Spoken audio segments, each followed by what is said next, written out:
शासनपति प्रभु महावीर स्वामी को हम वंदन करते हैं। सभी गुरु भगवंतों को तिकोतों के पाठ से वंदन करते हैं। श्रद्धावान भाई और बहनों, आपके अंदर विराजित आत्मा को माजलगांव से सुभाष कोठारी का सादर प्रणाम, सादर जय जिनेन्द्र। उत्तराध्यायन सूत्र के 7वें वर्ग पर ये मेरा 25वां वीडियो है। हमारी 7वें वर्ग की 20वें गाथा का हम चिंतन कर रहे थे। वेमायाहिम सिक्काही जे नरागी सुआया उयंती मानुषम जोनिम कम्मा सच्चा हूँ पानीनो। हम 20वीं गाथा का चिंतन कर रहे थे। उसमें सुवृत्ति के बारे में गुरु भगवंतों ने हमें समझाया है। अभी तक हम 12 व्रत ही ध्यान में था, उसका ही चिंतन मनन कर रहे थे। लेकिन गुरु भगवंतों ने ये सुवृत्ति का ये हमें इसके तरफ ध्यान देने के लिए कहा। ऐसा क्यों कहा है? हमारी क्रिया प्रतिपल आगे बढ़ना चाहिए। हम सिर्फ 12 व्रत में ही नहीं अटकना, लेकिन 12 व्रत का भी सूक्ष्म दृष्टि से चिंतन करना चाहिए। इसीलिए यहाँ पर सुवृत्ति ये शब्द आया है। ये सुवृत्ति यानी सूक्ष्म 12 व्रत का चिंतन है। इसमें जब तक हम आगे आगे नहीं बढ़ेंगे तब तक हमारे विकारों में कमी नहीं आएगी और हमारे आचरण में भी वो सततता आनी चाहिए। कल हमने देखे एक चिंतन जो कि सुवृत्ति वाला प्राण अगर गया तो भी वो दोष लगने नहीं देता है, ऐसे गुरु भगवान समझाते हैं। उसके बाद उन्होंने आगे क्या कहा है? दुर्जनों से याचना न करना। याचना यानी विनंती करना या कोई चीज़ उसे मांगना। जैसा भिक्षुक हमारे से याचना करता है तो हम याचना करते हैं क्या? हम भिखारी है क्या? हम भिखारी नहीं हैं, लेकिन कभी कभी व्यवहार में हम एक दूसरे से कोई चीज़ कमी होंगी तो उसकी याचना करते हैं, मांगते हैं। ये हमारा व्यवहार है। लेकिन गुरु भगवंत यहाँ कहते हैं दुर्जनों से, यहाँ पर सज्जनों से ऐसा नहीं कहा, क्योंकि गुरु भगवंत जानते हैं कि कोई चीज़ व्यवहार में किसी से मांगना पड़ती है। ये व्यवहार में कभी कभी काम गिरता है, उसके सिवा व्यवहार नहीं चलता। इस बात को गुरु भगवंत तो जानते हैं, लेकिन गुरु भगवंत इसीलिए यहाँ पर समझाते हैं अगर मांगना पड़े तो भी सज्जनों से मांगे, दुर्जनों से न मांगे। अब दुर्जनों से मांगने से क्या लाभ होता है? देखो, हमने दुर्जनों से अगर मांगी कोई चीज़ तो उसमें हमारा फायदा ही अधिक है ना। क्या होता है फिर दुर्जनों से मांगी तो?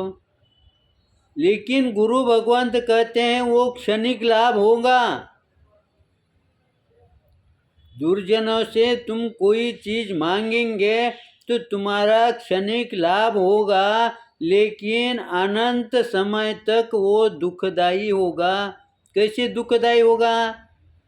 वो दुर्जन आपको बार बार व्यवहार में याद दिलाएगा, मैंने तुम्हें ये सहायता दी, मैंने तुम्हें ये सहायता दी, मैंने तुम्हारा ये काम किया।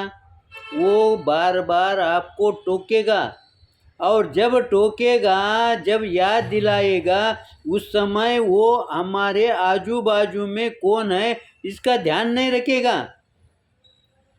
फिर वो हमारे सामने कोई मेहमान होंगे, कोई मित्र मंडली होंगी, कोई कार्यक्रम होगा, उसका ध्यान न रखते हुए वो सीधा यही कहेगा कि मैंने तुम्हारा काम किया, उस समय हमारे मन में उसके तरफ क्रोध जगेगा। क्यों क्रोध जगेगा?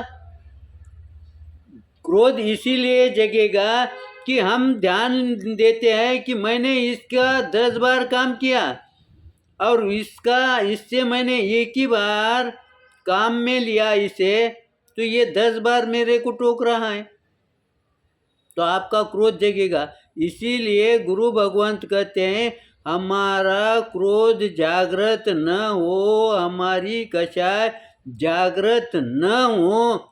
इसीलिए सावधानता रखने के लिए गुरु भगवंत कहते हैं कि दुर्जनों से कभी भी कोई चीज की याचना न करे। देखो, हमारे व्रत के अंदर परिपक्वता लाने के लिए गुरु भगवंतों ने कितनी छोटी छोटी बातों की तरफ ध्यान दिया। जब गुरु भगवंतों ने इस बात का हमें सामने ध्यान में ला के दिया, तब हमारे ध्यान में ये बात आ गई, नहीं तो हमारे बात ये ध्यान में आती रही थी क्या? इसके साइड इफेक्ट हमारे ध्यान में आते थे क्या? यानी गुरु भगवान छोटी से छोटी बात का भी उन्होंने चिंतन किया है और हमारे सामने प्रस्तुत कर दी है कि वो चीज़ हमें कैसी दुखदाई होती है। आगे गुरु भगवंत क्या कहते हैं? निर्धन मित्र से भी याचना न करना। मित्र मित्र ही होता है, लेकिन गुरु भगवंत कहते हैं कि निर्धन मित्र से भी याचना न करना। अब यहाँ पर निर्धन शब्द आया है, उन्होंने धनवान मित्र से कहा है क्या? धनवान मित्र से नहीं कहा है, उन्होंने कहा निर्धन मित्र से भी याचना नहीं करना। क्यों नहीं करना? मित्र से याचना करना ये तो स्वाभाविक है, कर्तव्य है, और उसकी भी अपेक्षा होती है, उससे भी उसका दुख महसूस नहीं होता। लेकिन फिर गुरु भगवंतों ने यहाँ पर मनाही क्यों की? गुरु भगवंत ये समझाते हैं कि निर्धन मित्र को हम बार बार सहायता करते हैं, उससे अपेक्षा नहीं करते, लेकिन बाय द वे एकाधे बार हमें प्रसंगवश उसे कुछ मांगना पड़ा, लेना पड़ा, तो हम उसे सहजता से मांगते हैं। उस समय हमारा ध्यान ये नहीं रहता कि इसके पास वो चीज़ नहीं है, लेकिन हम उसे सहजता से मांगते हैं, लेकिन वो निर्धन होने के वजह से वो दे नहीं पाता। लेकिन यहाँ पर उसका मन कलुषित हो जाता है, उसके मन में दुख जागृत होता है, और उसका दुख जागृत करने के लिए निमित्त कौन बने? उसका मन अशांत होने में निमित्त कौन बने?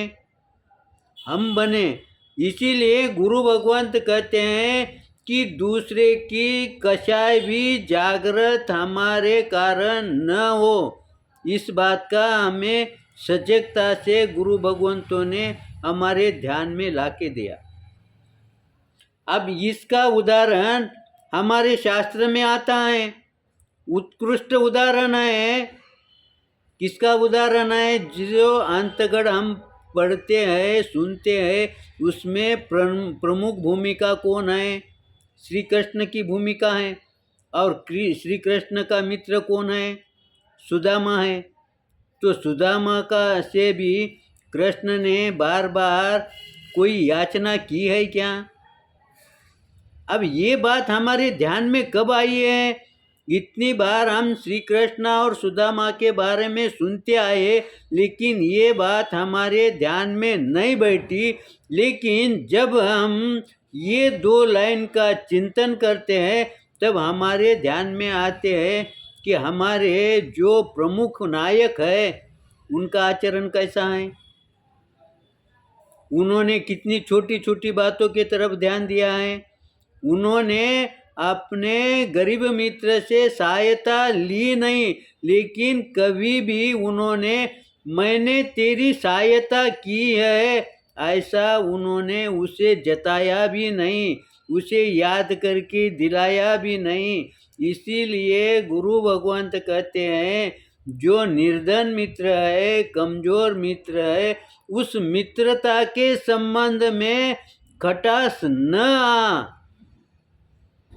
उसका मन हमारे विषय में कलुषित न बने, इसका ध्यान हमें रखना चाहिए, क्योंकि हम सुव्रत में आए हैं, हम व्रत में आए हैं। इसीलिए गुरु भगवंतों ने इतने छोटे छोटे बातों का चिंतन मनन करके हमारा इस 2 लाइन के वजह से हमें कितने पापों से बचाया है।